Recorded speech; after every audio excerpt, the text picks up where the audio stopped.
Chris, thanks for talking with me. My pleasure. Thanks for having me on. So, StoryLeader, what is it and how is it different from just learning about storytelling, which I feel like we've all at least heard the term?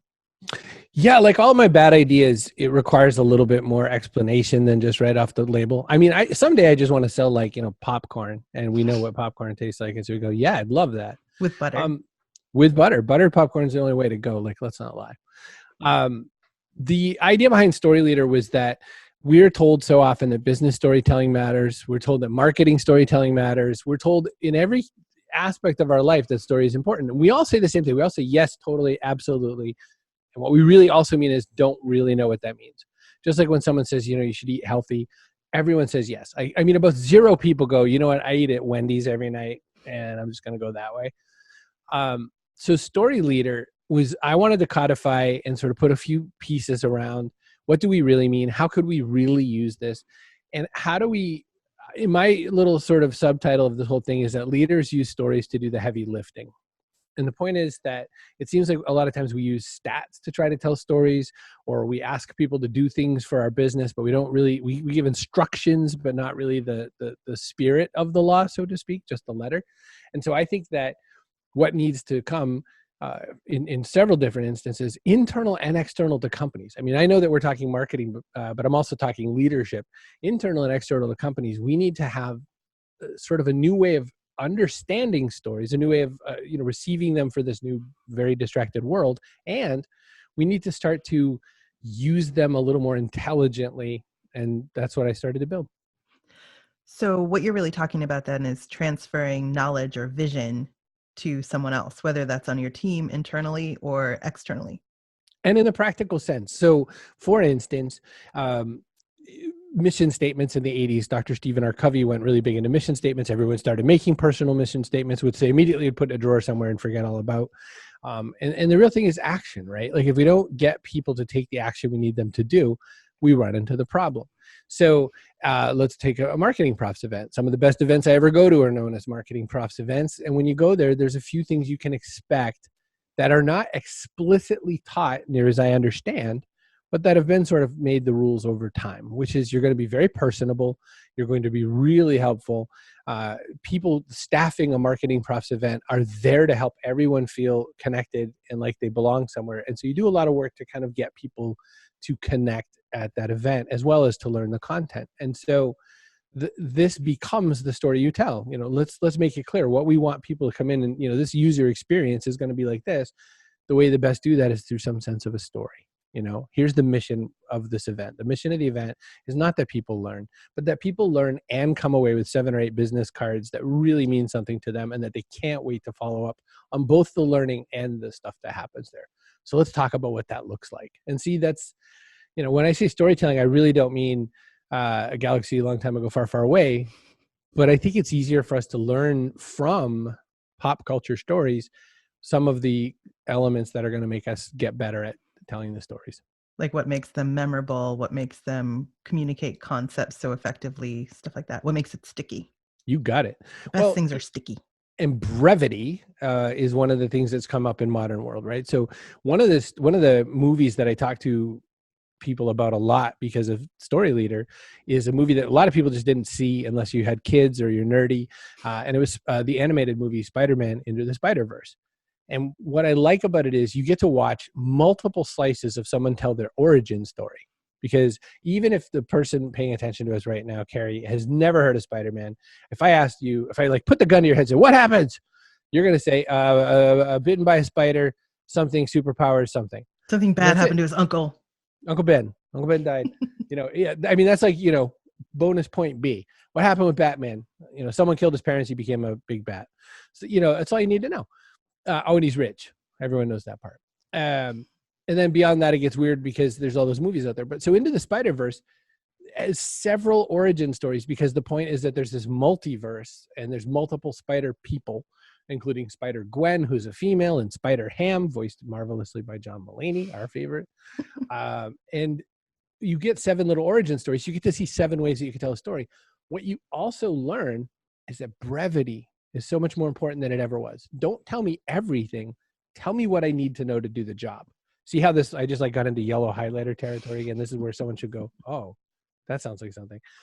When we try to explain to people how to do some part of their job, we make the absolute mistake of teaching them everything. And what we really want to teach them is just figure this part out for right now. We'll explain why and get you in the details a little bit later, but let's just start here. That's what people need more. One of the things you touched on when you're talking about MarketingProfs events, just to jump back a little bit, was Yeah. belonging. And I just saw you tweet this morning, actually, saying the only real valuable time to tell a me story is when you hope it can help someone else see that it's really a we story. So you call those in StoryLeader belonging stories. So what Yes. part do those play? So I break all stories down for business storytelling. I break them down into 3 types of stories: mission stories, which is what I said, let's teach the marketing process people how to do what they do.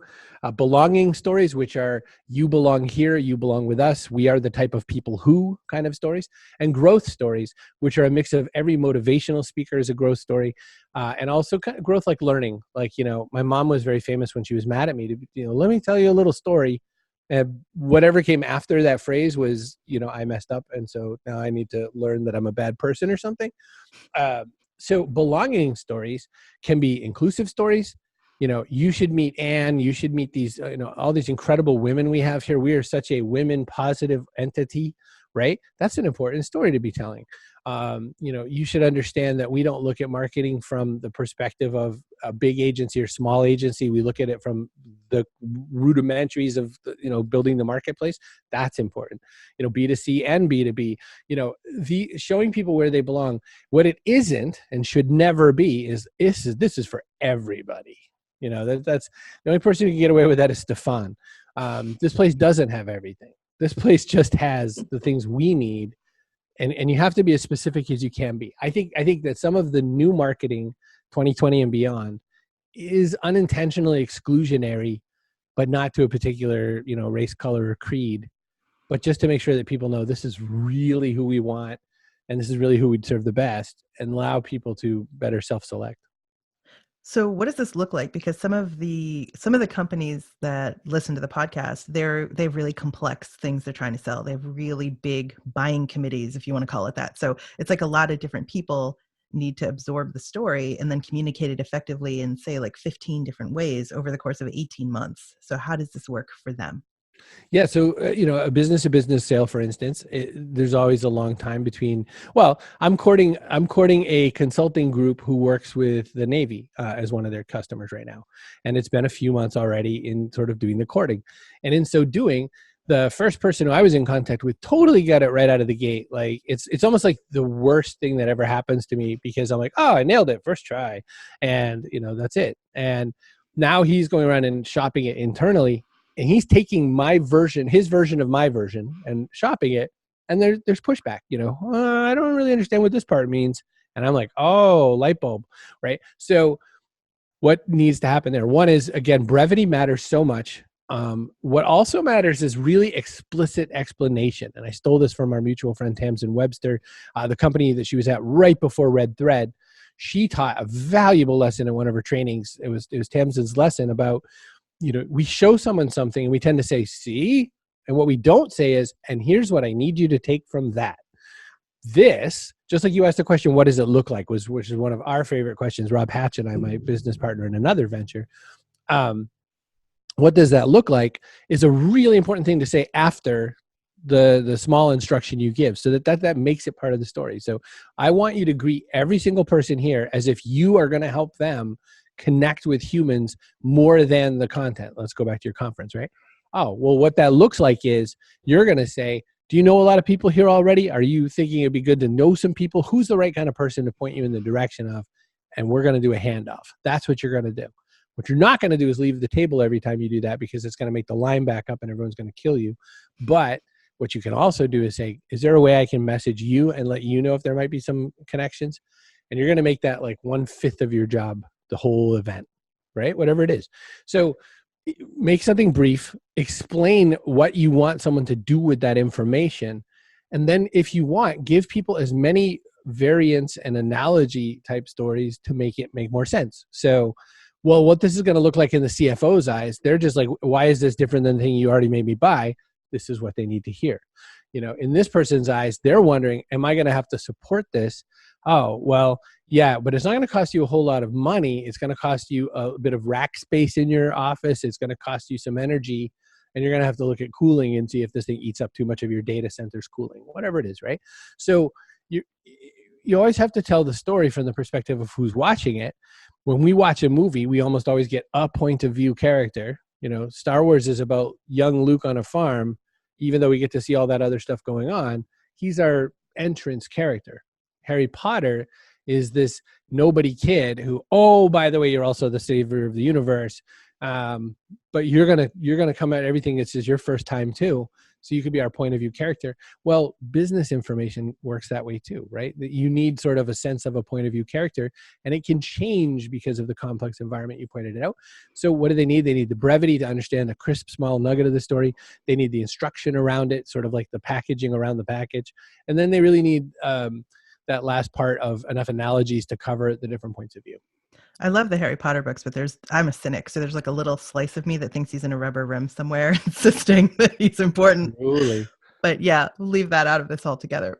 But I do think that when you're trying to tell any group of people something, you're dealing with not just interpretive problems, but attention problems too, which I guess is where brevity comes in. Because if you've got 15 people, let's say you're lucky enough to get that group of stakeholders all together at once, a couple of them are for sure checked out. Sure. And as far as retention goes, I mean, that's where the best part of advertising gets lost all the time. That's where the best part of marketing gets lost all the time are, interesting, buzzy little phrases that help us remember it. Jenny Jardin, who is one of the editors at Boing Boing, which is a long-standing internet platform, she was talking about how a lot of what she posts on Twitter, she really hopes people steal and make it their own and go run off with it. And I said, I've been saying since like 2005 or so, give your ideas handles. Pretend they're like in a little idea suitcase and so the person could just pick it up really easy and run with it. She loved it. She retweeted it instantly. She was like, that's what I mean. And give your ideas handles is a stupid marketing phrase. It's a catchphrase. Everything I do, I never say, fill your funnel or something like that. I say, earn the right to sell and serve. That is, one, it's got that sort of cadence to it. It also, earn the right is way different than fill your funnel. Earn the right to sell and serve tells you how I view sales. Sales is service, right? And sales isn't, damn, got another one. Sales is, I just helped somebody and hopefully that means I'm going to get 1.87 sales out of this person. That's the real big goal, right? One sale is great. 2 sales is amazing. So from the same person, you start getting a multiplier. So those phrases matter. So word choice matters like more than it's ever mattered, because if you only have a small amount of time, I tell people all the time that I call a lot of my ideas tapas-sized ideas because it's a small plate. And what's different with tapas is it isn't like a quarter of a bologna sandwich. It's a very small plate of a well-designed, flavor sensation. And so I think that we need to do that with our creative efforts to make stories work internally and externally, not so much in a world where buzz phrases don't stand up as well, but such that the phrase allows us to kind of just add water in all these other environments. One potential obstacle that I see is that leaders often think they're doing a bang-up job already. You need a really self-aware leader to understand that if they're not getting what they want, that they bear some responsibility. So how can people who are part of a team that's not getting the kind of vision communicated effectively and they want this kind of training at their organization, how can they kind of sell it up without making people feel less than? You're a wizard, Carrie. There are all kinds of ways that we can sort of gently guide the bosses. And by the way, like almost every sale I've ever made in my life is from that smart person who tells some boss, we need this guy in. I am always the sort of ask your doctor about kind of sale, anything I've ever sold anywhere. The method I could best explain is you really have to show the problems and what the potential resolution might be. You have to really lean on the problem part. So you say, boss, there's been a lot of procrastination on the team. You've sensed it. You've sensed that we're not really hitting our deadlines. We're procrastinating because we're still just not getting the clarity. We're not feeling like we fully get it. You'll explain it to us. We'll nod our head. You'll leave and then we don't get it. And we're willing to accept that it could be us a bit, but we think there maybe there's some other methods we could try. So procrastination is one problem that people have. The other is decision making. Boss, I know you hate it when we drag you back in to make decisions, but we're just not feeling confident enough to make the decision ourselves. If there was a way you could really transfer part of your leadership DNA to make us get it a little bit better, boy, that would help. And then, so that I love the decision-making concept. The other one is just in general time saving, because once everybody really kind of is nodding in the same direction, then we all go. There's nothing worse than having a team have 3 to 5 people thinking 3 to 5 different things about what's what to do. And you're at the meeting, like, okay, break, and everyone runs in a different direction and nothing gets done. Synergy, that word we hate since the 80s. Synergy exists when we all kind of know the same story. When I go to, I'll give you a really weird example. We went to Anime Boston. My kid wanted to cosplay. He wanted to cosplay as a bootleg character named Granddad, which is essentially a differently colored Mario. And I said to my kid, I said, you know what? No one's going to get it. Like, no one's going to understand your character. They're not going to figure out who you are, and you're going to feel bad. And he said, oh, no, people know who he is. And I was like, whatever. I said, how about this? Anytime someone actually says Granddad without you prompting them in any way, you could punch me in the arm. After about 106 punches, I said, I'm sorry. I was wrong. We love when people get our weird thing. By the way, that little Granddad weird thing, someone's going to remember that piece of that and go, remember the time you talked to Brogan and he was talking about that Granddad guy? That's the part. They're just going to punch you in the arm. Cool. They'll walk up to you at the MarketingProfs event and be like, bam! Punch my arm and say, Granddad, come do it. Mm-hmm. But, that's the thing that happens is we hook to the story part of even a webinar or even a podcast. Everything we do, we hook to that part because it's a way for us to sort of sort the data in a way that we can use it later. Thinking more about that, so what you're really saying to your boss or your leadership is, we want to do a better job for you. We want to bring you things that align with what it is that you want. And right now, we're a little bit encumbered by our lack of understanding. Like, we're not quite getting what you want, and it's taking up time. So you're almost saying, help us help you, Yeah. This tool would be really helpful. Mm-hmm. And just by explaining for us, you're great. Yeah, can't be you. But just by saying that, the boss starts to see, in a very non-threatening kind of way, maybe what you're saying here is that if I do this, I can, look at my stocks a little more. Bosses have like really important stuff to do. They do. And, they most often, I feel this way as a parent. I feel like I just explain what to do. Like, it's 10 minutes of your life that's going to be involved in this. I just explained it. Why am I back over here? But it's not the right way to think. Well, you feel the same way as a boss, and you think, I have so many better ways I can use my time right now.